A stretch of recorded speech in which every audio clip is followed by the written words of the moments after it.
I'd like to now introduce Professor Joseph Freeman, whom I've invited to address us and offer his perspective and wisdom on the crisis of racism in our country and the roles that we can play in stopping it. Dr. Freeman.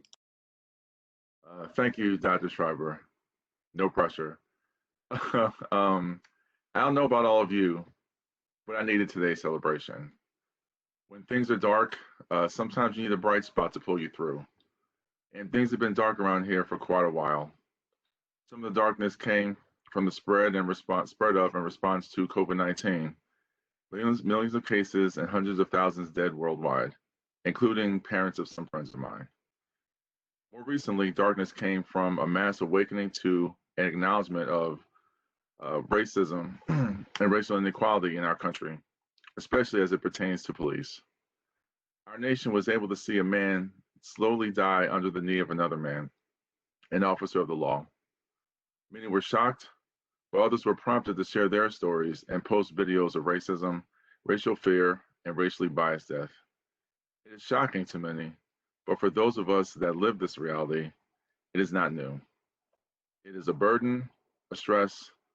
It is the background noise of our everyday lives, always present. After our time together, if you ask some of your Black classmates or any classmates of color, they could tell you of a frightening encounter that they or their relatives or their friends have had with law enforcement, or just give you stories of racism that they've experienced, from the mild downplaying of someone's intelligence or potential to someone denying them access or viewing them as a threat because of the color of their skin.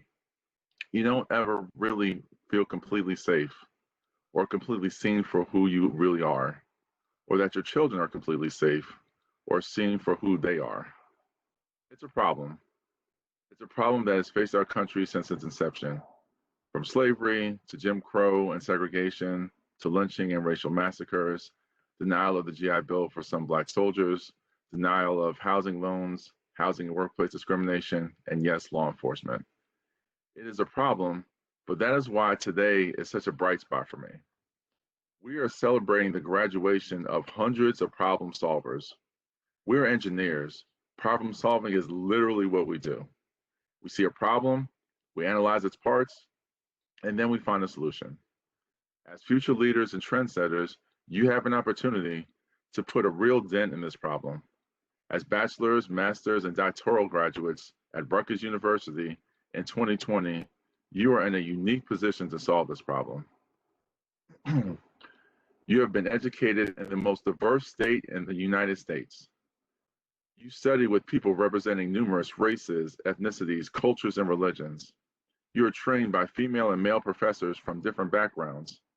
So if you came here with a preconceived notion about people, I hope that working alongside and hearing the work of your diverse classmates and learning from names like Bustani, Olabisi, Androulakis, Lee, Schreiber, Vasquez, and Mogi showed you the folly of your ways. So now it's your turn.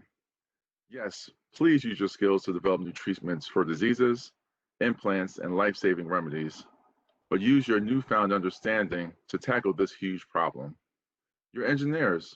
Listen to the problem, analyze it, then act. When someone describes how racism has affected them, listen. Don't just dismiss it. Analyze it. Look at it from different angles. What if it was you, your friend, your parents, your child? How would you feel? How would you be affected? Then act. What can you do? Can you stand by them and talk to someone in power? Can you add your voice to theirs? Can you tell others about this so that they see the wrong? Can you follow through until justice is done? I have hope. Why? Because our society has already made great strides. If you would have told my parents, one kid from Newark, New Jersey, and another kid from segregated Georgia who later moved to Newark, New Jersey, that people would call their son Dr. Freeman, they might not have believed it. If you would have told my great-grandfather, who had the name of his slave master carved into his stomach as a baby, that his great-grandson would lead a biomedical engineering lab with students that were Asian, Middle Eastern, Latino, Black, Indian, and white, he would have thought you were crazy, probably because there was no such thing as a biomedical engineer back then, but you see what I mean. The work of past generations has made this a reality. diverse groups of individuals listening to one another, sacrificing, and working together for the betterment of our society. They did that work for us. Now I can't wait to see what you do for generations to come. Thank you.